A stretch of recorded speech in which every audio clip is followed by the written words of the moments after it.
Hey, good morning. It's Wednesday, July 20th. I'm Dr. Steve Stites, Chief Medical Officer here at the University of Kansas Health System. Thanks for joining us on another Open Mics with Dr. Stites. We're on Facebook, YouTube, and Twitter. Coming up today, it's the ultimate try it before you buy it experience. High school students getting an up-close look at different careers in healthcare. Okay, we're going to talk about how I would have done that as a high school student because I would have flunked.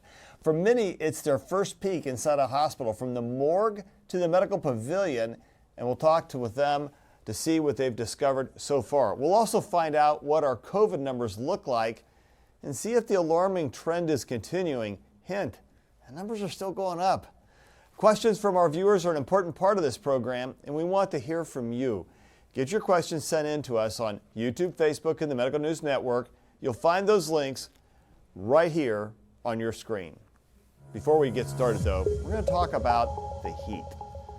A live look at downtown Kansas City, where the temperature today is expected to approach 100 degrees and then go over the century mark on Thursday, Friday, Saturday, and Sunday. Global warming, I think maybe it's real. And the weatherman tells us the heat index is going to be even higher. So what do these things do, especially with older adults? Joining us now is our expert on things related to geriatrics, and I'm going to be careful here how I say this because I have to probably classify myself in this group. Dr. Jessica Kalender-Rich, a geriatrician here at the University of Kansas Health System. Thank you, ma'am, for joining us today. Now, just so you know, I've known Dr. Jessica Kalender-Rich, that says a lot, for a very long time. So I'm going to be calling her Dr. JKR, or just JKR, because I've been doing that since she was a resident. We know that being hot for too long can be a problem. It can cause a number of illnesses. We call all that hyperthermia. Dr. JKR, if I may be so glib, Dr. JKR, talk to us a little bit about what some of those illnesses are, especially for the elderly.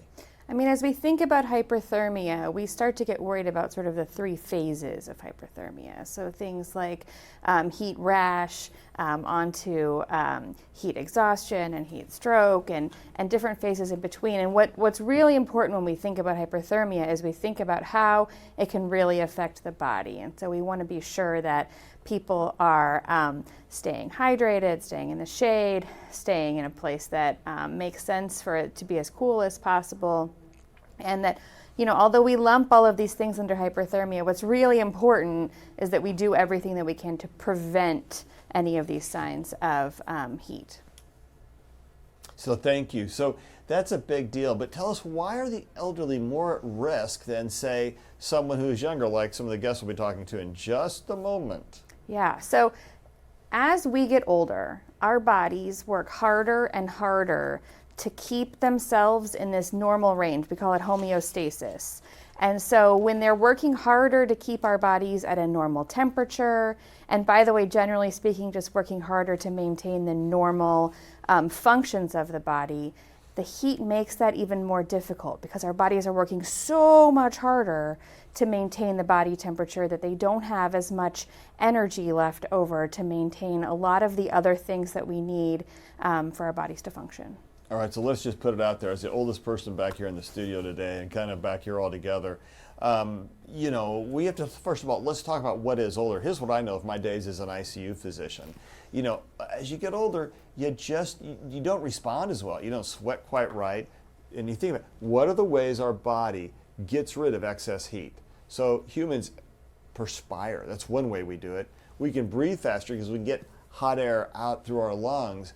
And then we can try to move toward more cool conditions. So think about it. Each of those gets harder as you get older, right? First of all, you don't quite sweat as well. Second of all, you don't deliver as much blood to the surface of your skin and out to all your hands and your feet because you don't have the same level of heart output and you don't have the same ability to get blood flow distributed.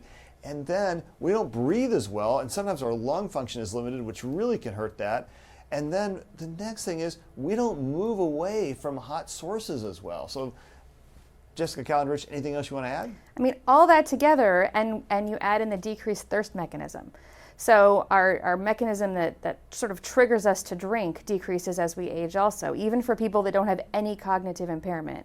And so we have to remind ourselves to drink and drink early and drink often, even before we get thirsty. That's true for young people, but it's even more exceptionally true for older adults. So you start seeing that heat wave coming this direction. Really, the time to hydrate is like right now, maybe yesterday or the day before you get started, because it really makes a difference. It really makes a huge difference. We want to stay hydrated. And of course, we want to be sure that we're drinking a little more water when it's really hot outside, because even though we're sweating less with aging older adults, we are still sweating, of course, and still getting rid of that extra fluid, and we need it. I mean, there's always the risk of drinking a little bit too much for people that have certain health conditions. So we want to be really careful for people that have heart failure or kidney function issues or other conditions that may impair their ability to get rid of extra fluid. But most people will need to drink more when it's really hot. How much is too much water? Too much water is a whole lot. As long as your kidneys and heart are working relatively normally, you would have to drink a whole lot of water before it would be too much. And we often think about drinking at least at minimum, kind of the 8 ounces of water, 8 glasses of 8 ounces of water a day.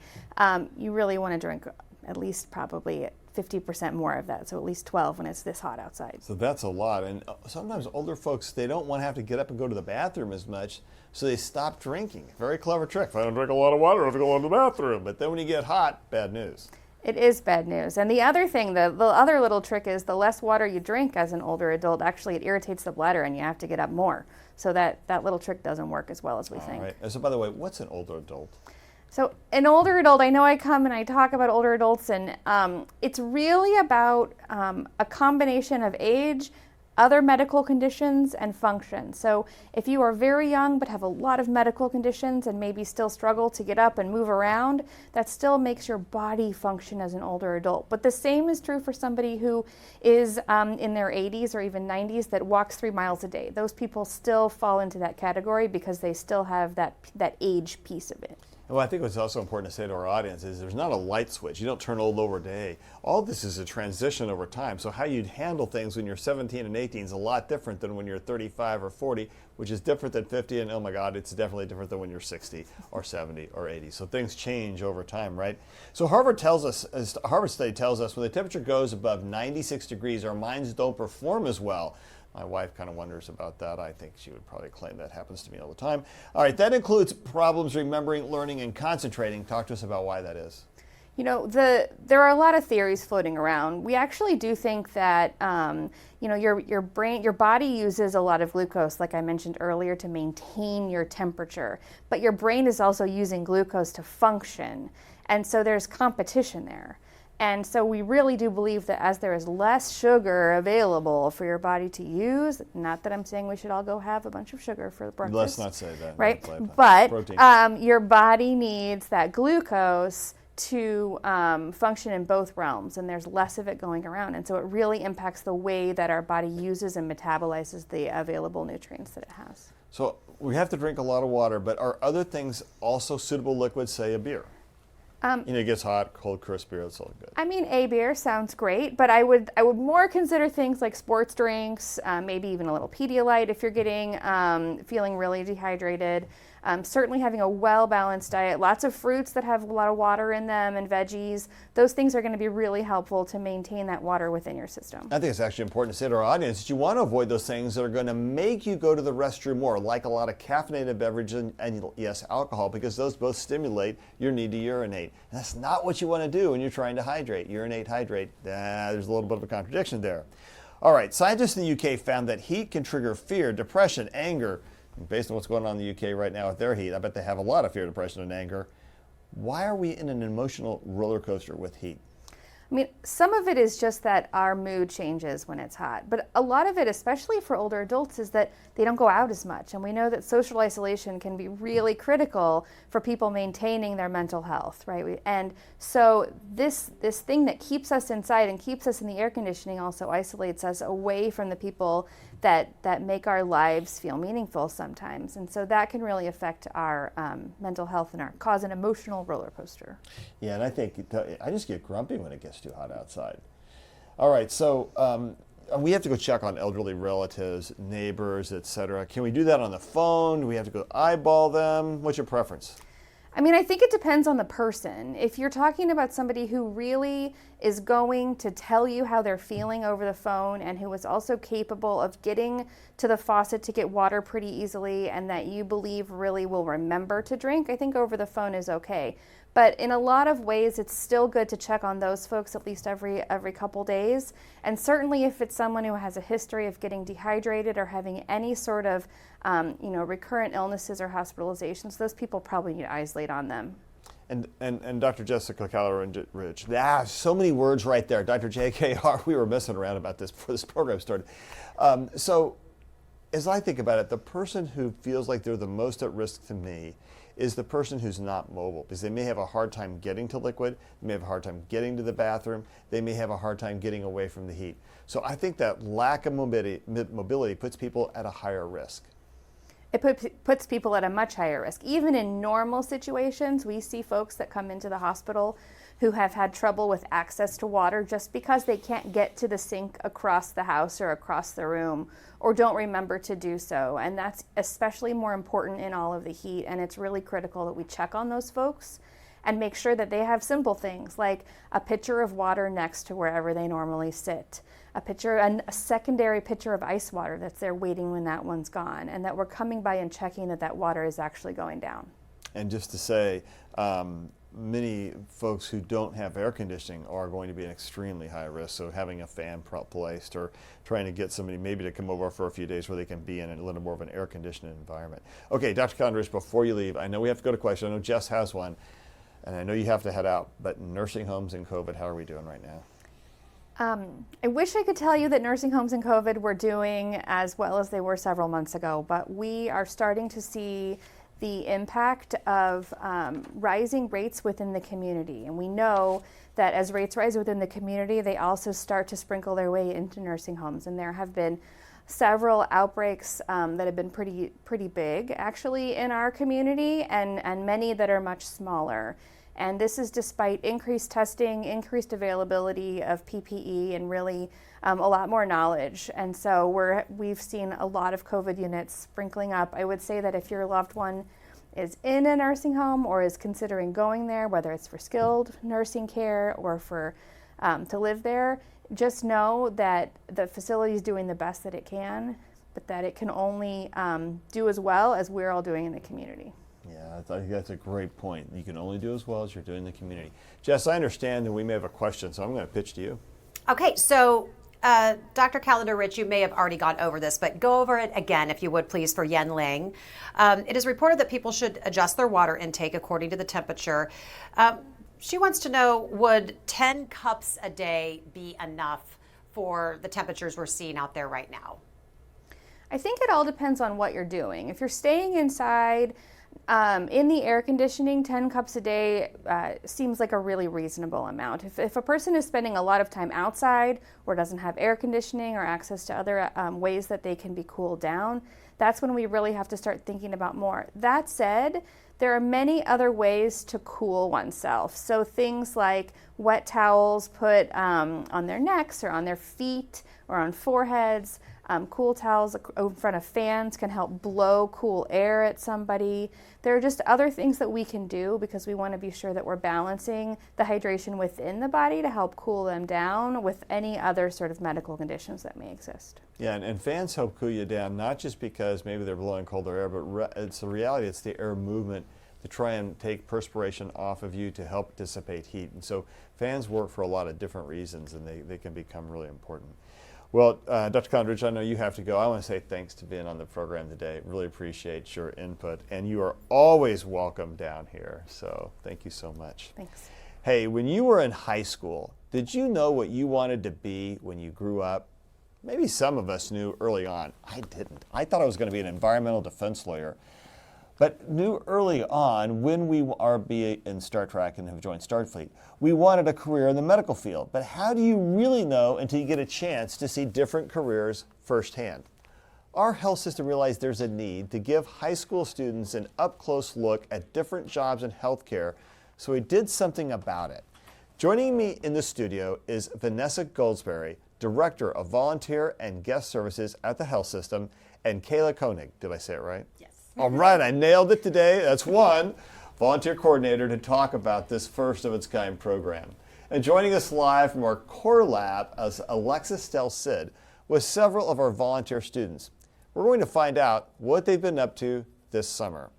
Vanessa, why are we doing this? What's the goal of the program? Talk to us about how unique it is. Well, we think it is the only program of its kind here in the Metro. And really the idea, as you mentioned a moment ago, Dr. Stites, is we really want to give this next generation an opportunity to really see what it's like to work in a hospital, work in a health system. And so the goal of the program is to kind of start planting those seeds right now, give them those experiences and see what it's really like behind the scenes. And outside of also the medical, it's clinical and non-clinical. So that's the goal. That's pretty cool. Now, how many students do we have? Where are they from? We have 51 students. How many? 51? 51. That's 51. A lot. That's great. And they come from all corners of the Metro, north, south, east, west, Missouri, Kansas. So we have some as far north as Smithville, and one as far west as Lawrence. Oh, that is great. So, Kayla, they're not just standing around and watching. So tell us a little bit about what's a typical day look like. Yeah, so they get here about 8:30 in the morning, and for the first 3-ish hours of their morning, they are in our clinics volunteering. So we've got some over in our medical pavilion, we've got some over in Cambridge, we've got some over in Bell. And then they go to lunch, and then in the afternoons we have what we are calling our afternoon experiences, our learning experiences, where we have departments from all over the health system that are teaching these students about what they do in their departments, both like what Vanessa said, clinical and non-clinical. So we're giving these students a really good look at what it's like to work in a health system if they want to go into the clinical setting, but also if they want to go in non-clinical. So it's a very good learning experience. No, I think it's really important. Just to put a little information out there too. You know, one of the challenges we have in the pandemic world is that applications to nursing schools are down, and some of the other health professions are down. And we're a little nervous about what that means for our supply. And I think we thought, hey, this experience in healthcare could maybe encourage more people to go into this area. Absolutely, and that is exactly why we started this program, because we really wanted to give these kids an opportunity to see what it really takes to run a health system of this size and scope and all of the different careers and different opportunities that we have here. So whether they want to go into medical school or if they really just don't even know what they want to do, we have a place for them. Yeah, I think that's great. I mean, especially I know our School of Nursing numbers were way down this year, and nurses are the backbone of healthcare, especially around this inpatient unit, and I can't imagine how a hospital could take care of patients without our outstanding nursing team, and so that's a really critical program. Vanessa, what makes this summer different from other summers? Well, as Kayla was sharing, we have afternoon experiences for them that has never been done before. So they have the opportunity to work with the patients, work with our staff, be supportive, and then in the afternoons really get immersed in a certain area of our health system and learn about it. And we really are just hoping that something will spark in them and they will get excited about healthcare and decide to be a part of us. So that's pretty cool. What's the favorite area so far?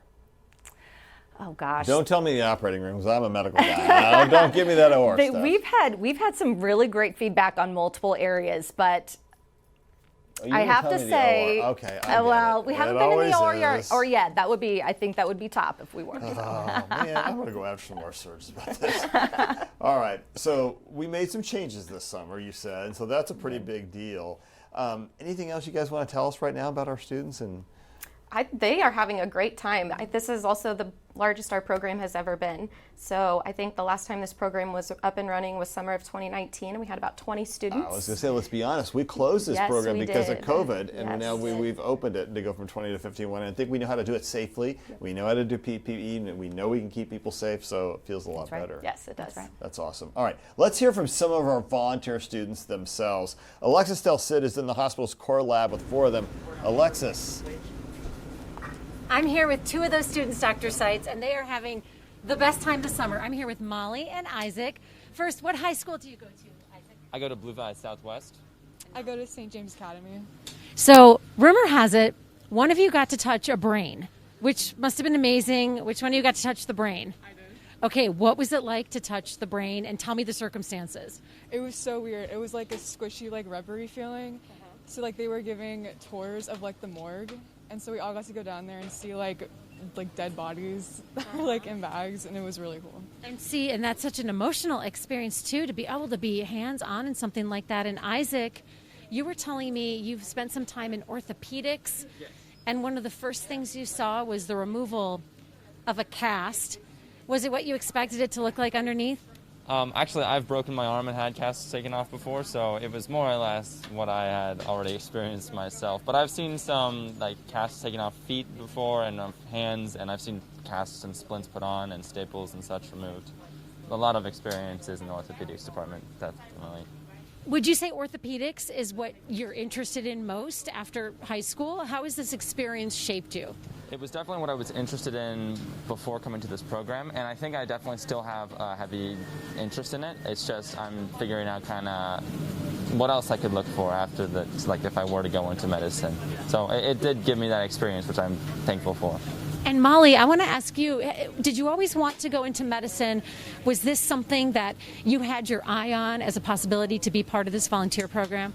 Yeah, definitely. Before coming into this program, I knew I wanted to be in the medical field, like a nurse or something like that. And I think it has furthered my interest in wanting to come into this experience. One of the things that Dr. Stites and Vanessa have been talking about is there's a big waiting list to get into this volunteer program. Isaac, how were you able to wrangle a spot as one of the inaugural students?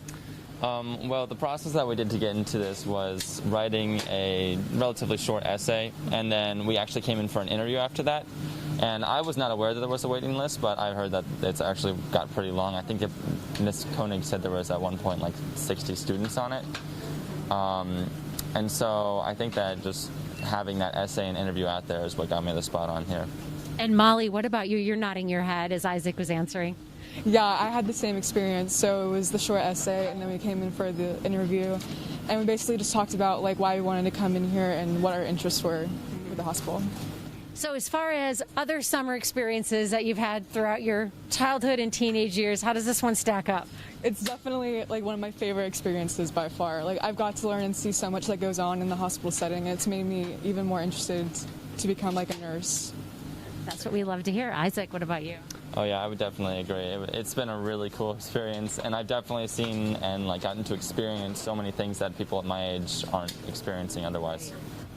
And I don't know, you can probably tell. I know we're all wearing masks, but there are some big smiles underneath these masks because they're so happy. What a cool experience. And speaking of cool and interesting, we're here in the core lab. This is really the heartbeat of the hospital. I was talking to the people who work here. This is where all the blood and the specimens and everything for the entire health system is processed. It all comes through here. And some of the students have even gotten to see, Isaac, I know you said that, gotten to see when specimens were brought down here. And we have these big tubes behind me that we're going to show you where they take the specimens to the rest of the hospital. It reminds me of when you're at the bank and you send your check through the teller system and it shoots up through the tube, except this is far more important than that, I assure you. This is truly the nerve system, the nerve center of the entire health system. What a cool place to be. And Cliff is doing a great job navigating around all this very important stuff with all his gear.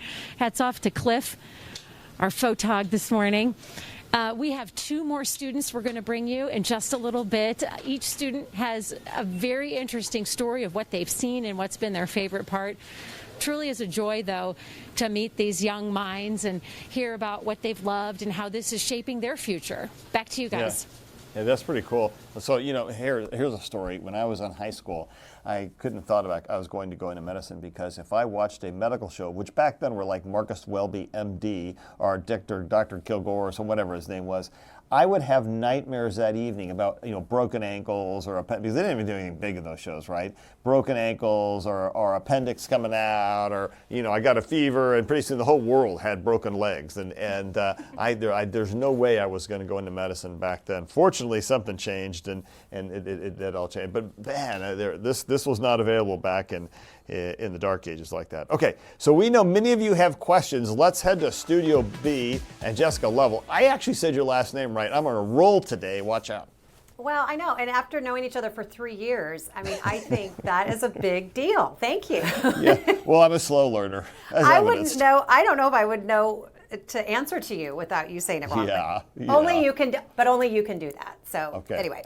Okay, so Isaac, the student that Alexis was talking to, I think mentioned this, but Andrew says, I have a daughter who would be interested in this type of program next summer. Is there a minimum age?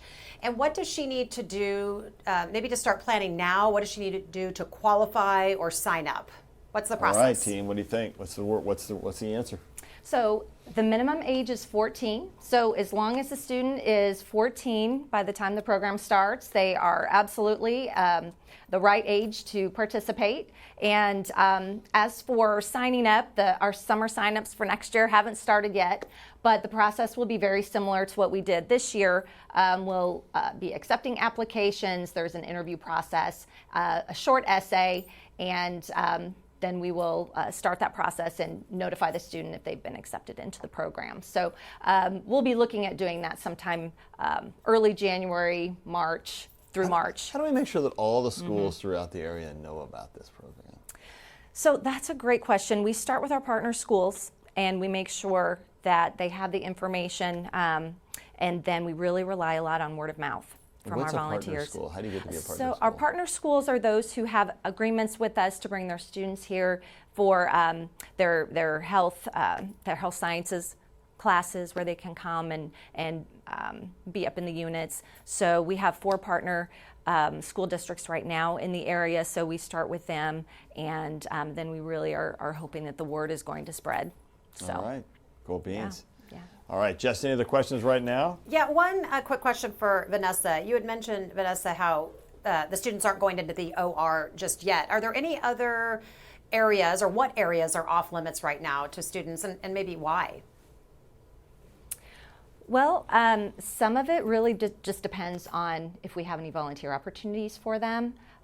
This year being the first year that we've had this structure, we were creating those experiences based on, really the interest of the department, and if they had the ability to host us on a certain afternoon. So I would say that at this point next year, it could be a very, very good possibility to have something like that. So really, it's really more just about having the conversation and getting that department excited about hosting the students. All right, good stuff. Thanks, Jess. We'll check back with you in a little bit more for community questions. Let's check now on today's COVID count. Here's the numbers, guys. Pop it up on our screen. So we have 34 active patients. That's staying fairly stable, but 8 are now in the ICU. That's a little higher. We were at 2 or 4, 8 up there. You don't like that number. 3 are on ventilators, 14 are recovering.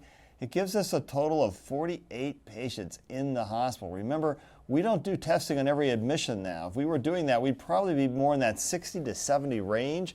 So I don't like the numbers in the ICU. That bugged me a little bit, and something we'll really have to keep an eye on. And we're seeing this kind of thing pop up a little bit around the country. I think we have some New York Times graphs we're going to take a look at for just a minute.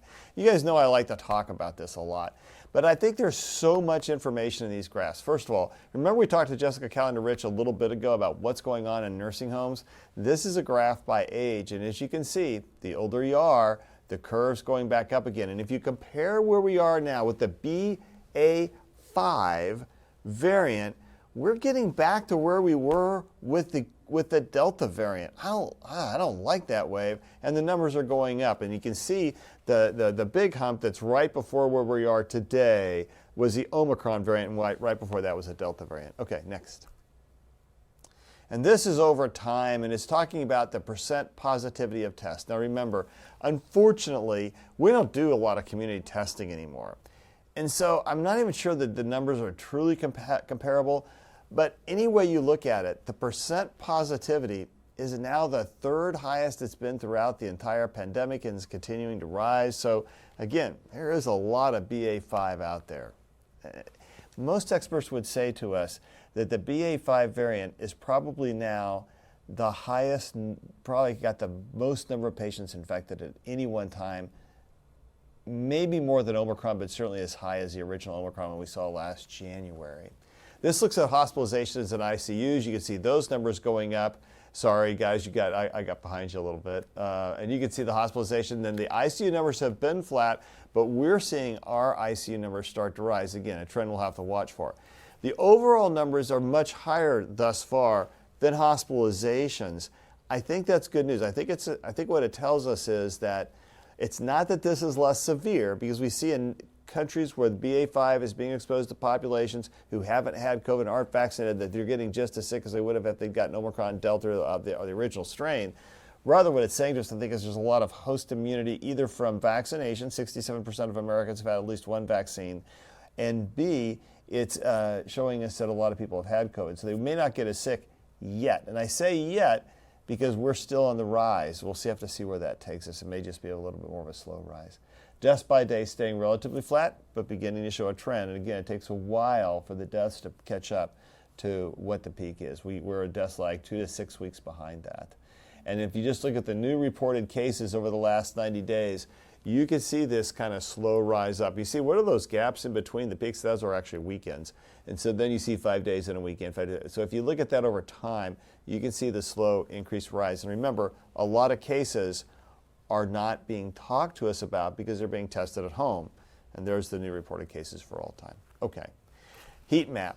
Man, it's looking a lot more orange out there. Things are getting worse, and we're living in 3 red counties. The core 4 is now all red on the CDC risk index. So that kind of matches up with this heat map. And if you look at the next one, I think there's a map, maybe not, about hospitalizations. So there you go. So the hospitalizations, we showed this a couple of days ago, but look at in Florida, look over New Mexico, Arizona, look at some parts of Oregon, Northern California, starting to see some things pop up, a lot of little hot spots popping up there. So what does that tell us? It tells us that this BA.5 strain is not to be trifled with. It says to us that if you're at high risk, you need to start thinking about taking those preventive measures we know work. What are they? Well, remember what we've always said. The rules of infection prevention and control travel with you. They go wherever you go, and they can keep you safe. And what are those? Keep your distance. Stay outside. If you're sick, don't go around others. And I hate to say this, but wear a mask, especially if you're at high risk. If you're going to go into big crowds, there's a lot of BA.5 out there. You have to ask the question, is it okay for me to be at risk and then not wear a mask? I know I'm wearing a mask again in the grocery store and when I go into crowded indoor settings. Not all the time. I don't think it's back to those levels because we're not seeing the same rate of hospitalizations, and that's what will really push us. But let's stay tuned because I think we have to watch and see where we go on these trends. All right, back to our discussion now. Joining us in the studio are Vanessa Goldsberry, the Director of Volunteer and Guest Services at the Health System, and Kayla Koenig, Volunteer Coordinator. I said it right a second time, didn't I? Yes! All right, we're talking about a brand new program designed to give high school students an up-close and personal look at different careers in the medical field. We'll also return with Alexis Del Cid in our core lab with several of these students. Alexis, I get to ask somebody a question, I hope. All right, Kayla, we understand their first week here. All the students got some special training. Is it true they all got to hold a human brain in their hands, or was that just kind of a individual person experience? Yeah, so their first week here, they were all AED and CPR certified by our Magnet team. They went in and they spent the afternoons getting CPR and AED certified. So all of them hold that certification now, which is wonderful. That's a big deal. I even Save a did life. it myself. Save a life. I like it. And then, yes, so our anatomic pathology is one of the afternoon opportunities that these students are getting to do. Not all of them have done it yet. I think tomorrow is our last afternoon opportunity for that. So almost all of the students have gotten to hold the brain if they've been here on that day and everything. So yes, getting to hold the brain has been, when they come back in, I'm like, how was your day? Well, we got to hold a brain. So it has been that's been a fun one for them so far. Yeah, that's a pretty big deal. It and brains are fascinating. It looks like this kind of very funny bowl of brains, if you know what they are. So, all right, Vanessa, what do you see the future of the program looking like? I fully anticipate this high school program next summer, we could easily double in size. It all depends, really. I think if we have enough places to assign them in the clinics and in our departments. But I think the interest and the response that we've had this year has been so positive. It's been so exciting. This has really been a special group for us because it took 2 years to get them here. The plans for this actually started in February of 2020, and of course that we all know what happened after that. So this has been a really special group. So I think next year, I think we could double it if we have more capacity, things for more them ideas. to do. I Yes. see you looking at me like, you got to help me get more people in the program. So, That's right. All right. So that's a big deal. Now, the next turn of phrase here is that summer is winding down. I don't want to disappoint our students and make them think that summer is winding down, but I guess it is July the 20th. Man, I would say summer's still going full bore, but I guess it is kind of get out there. Can high school students continue volunteering during the regular school year? Currently, the high school program that we have in the summer is what is available. If high school students are 18 and over, they would be considered part of the adult program. So any program for 14 to 17-year-olds, currently this is our summer program. We are looking to expand that to potentially have some things for them, but they'll just need to be on the lookout for next summer. All right. Let's go back to the hospital's core lab. That's where Alexis Delcid has been hanging out with 4 of our volunteer students. Dr. Stites, I'm here with 2 more of them. I have Keely and Arush. Talk about high flyers. These are kids that have already had extensive experience during this volunteer program. Keely, what school do you go to? St. Teresa's Academy. And Arush? I go to Blue Valley High School. I'm going to be a senior next year. You have had some pretty cool experiences here, Arush. Tell me where you've enjoyed volunteering the most and the kinds of things that you've done. So I've been in the orthopedic section the most, and we've done a lot of different things, more like hands-on stuff and like hands-off stuff. I think the coolest things I did was like helping put a cast on like legs and stuff, and also seeing like stitches and pins being removed from like arms, and that was really cool to me because I didn't know like how long they were. So when I started taking it out, I was like, whoa, that's kind of crazy. Yeah, I didn't expect that, but yeah, those are the coolest things I've done so far. Before this, you knew you wanted to be an orthopedic surgeon? Yeah, I was pretty sure about that. So this solidified? Yeah, so I kind of just came here to like make sure like I got an understanding of like the medical field and see if this is something I really want to do, and I've really enjoyed it so far. So I think orthopedic surgery is definitely something that's going to be in my future. So yeah. Now to Keely, who's our St. Teresa's student and a volunteer. Keely, you already work in the medical field. You're 17. What do you do? So I'm a certified nurse assistant. So basically it's those people who help out and do most of the patient care and help with nurses. Unfortunately, I don't work in a hospital or anything like that, but I've been trying to get a job recently. But it's definitely been an amazing experience working in a hospital and seeing what different things are here.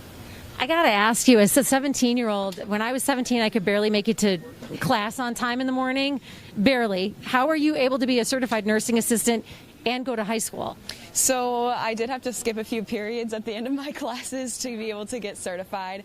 But it's really just about focus and determination. And if you put your mind to anything, basically you can get anything done. And really believing in myself to get that done. And it's also, I don't know what I want to do in my future, so I don't know if it's going to be medical or anything like that. So having that curiosity to kind of experiment with what I want to do and look around definitely helps me move. And what are some of the things that you have experienced here at the University of Kansas Health System volunteering that might have helped guide you or shed some light on some questions that you had? So I'm working in interventional radiology, and so it's a lot of patient care and helping patients get to their room, cleaning up the beds when people are done with it.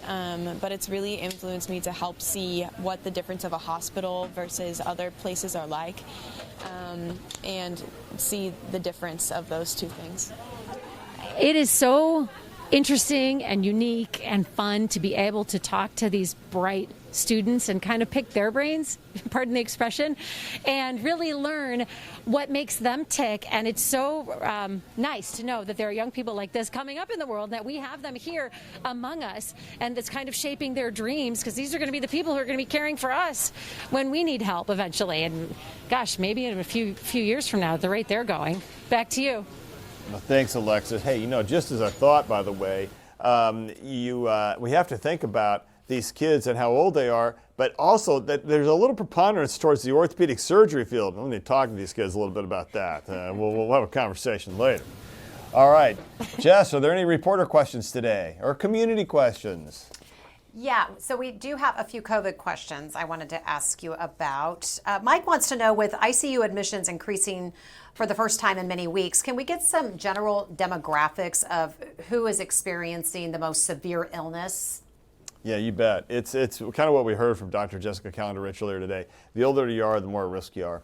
We also know that if you're fully vaccinated and boosted, your chances of landing in the ICU are a lot lower. So if you really want to land in the ICU, don't get vaccinated, don't get boosted, then you're much more likely to be there. And I think the other point, again, those over 75, those over 65, 70 are going to be most at risk for needing to be in the ICU, or if you have really significant underlying disease, chemotherapy for advanced cancer, organ transplant with rejection, things of that nature. Okay, another question. What do the doctors, that would be you, think about a study the NIH website had from the European Med Agency? Not sure if you've seen that, but you might know about this. It stated that frequent booster shots could adversely affect the immune response. What's with that? Well, Hawkeye's probably better equipped. He'll be back next week. I know we talked about that last week. You know, there's some thought that could be true, that could deprogram it, but there's not a lot of evidence for that, because thus far at least, people who are getting boosters are not getting sicker in other regards, which means that if you really had a decrease in your immune response, what would happen? You'd see the rise of other diseases. We're not really doing that right now. And I think what we're seeing instead, because of the narrow nature of the booster shots, really, they're very targeted at just the spike protein and some very specific regions of the spike protein. Don't know if that's going to really be a concern with booster shots. We also have to determine what frequency is. And then you also have to think about what are the risks of getting sick from the booster versus what's the risk of getting sick from COVID-19. I think the evidence thus far overwhelmingly suggests that COVID-19 is the biggest risk. Vanessa, Bridget says this is just a wonderful program and has a question, and maybe it's a suggestion as this program continues to develop, but she's asking, can students repeat the program if they're accepted, or is it just a one-time experience? Could they do it 1 year and then maybe come back and go through some different areas the following year? That's a really great question. And to answer the first part of the question, absolutely. We would love to welcome any student who has participated with us to come back next year. And I love the suggestion of maybe trying some different areas if they have been with us before. So remember, this is a brand new structure. So we are open to lots of ideas. Yeah, it's going to be a little hard, though, if you got a long waiting list of people who have never been in the program, and then you have somebody who's a repeat. How would you think that would go? Well, it really depends on if they, the timing of their application and, having those conversations do we still have a at that waiting list time. next year? Do we get 100 students in, so then there's no waiting list? Yeah. Well, if we can grow the program, we absolutely would love to have all of them. All right. Jess? Dr. Hawkinson, just give some advice on this. Dr. Hawkinson, hello, wait a minute. Oh, yes, you called me the wrong name. Okay, Sarah, Jessica you did it on Lovell. purpose. All right, Lovell, what are you doing? Okay, you deserve that after all this time. Yeah, probably okay, so. Dr. Stites. Live long and prosper. Yeah, right. Okay, give some advice on this, and I wish Dr. Kalender-Rich was here because this is kind of more for her, but I think you've got this one. If you've had COVID, if you've been COVID positive and feel better after 5 days, should you go to visit an elderly relative in a retirement home, even though you will be wearing a mask? So even mask, but 5 days out. What are your thoughts? No. Here's the thing. Can you do it after 5 days with a mask on? Technically, maybe. I don't know what the nursing home rules in that, but should you? No.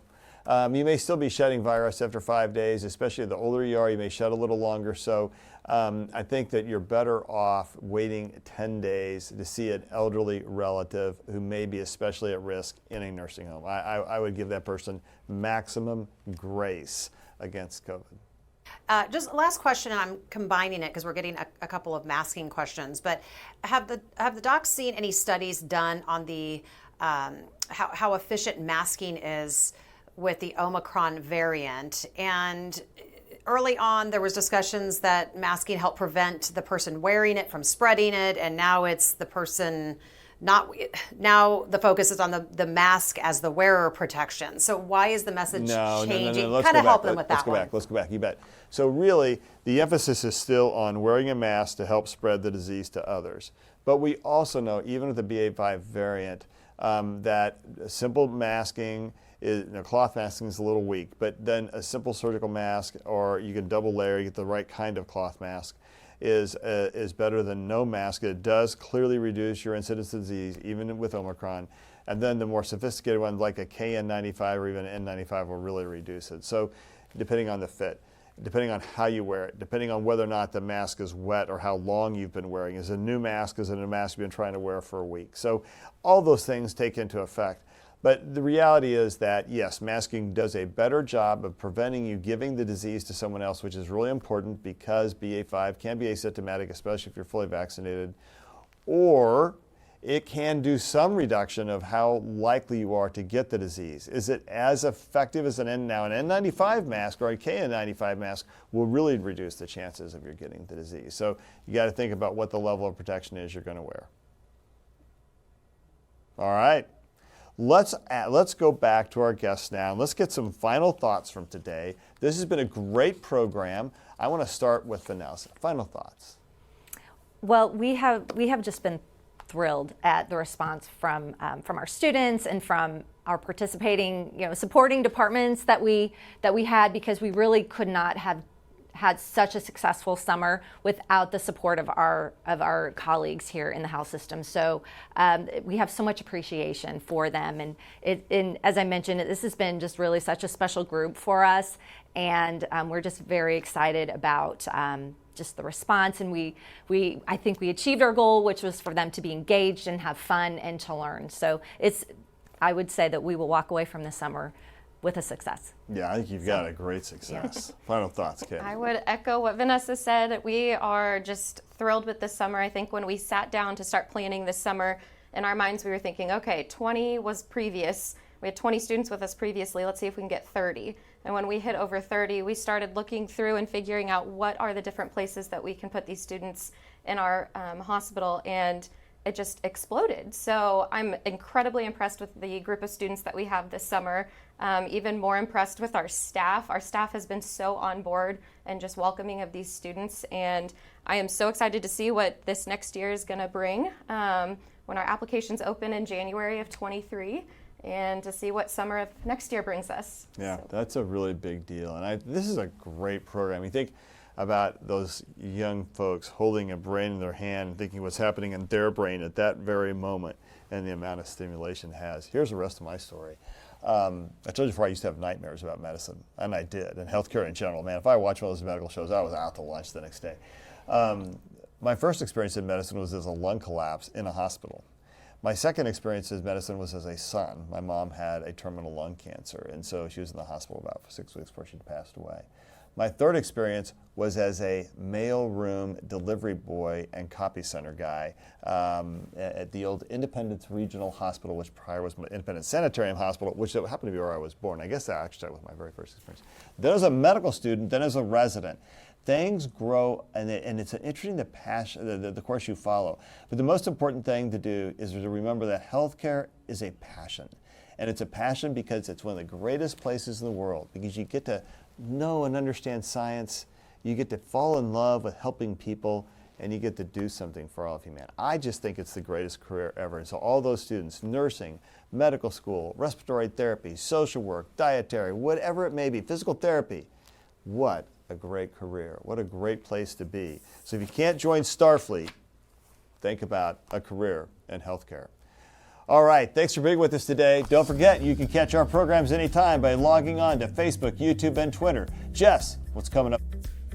Okay, you all are going to love this guy. We look back at the story of a very well-known area business owner who quit smoking after 45 years. He kicked the habit cold turkey, and it was not easy. That's in our special encore episode of the Morning Medical Update. We'll see you back here live Friday at 8. Make it a great day.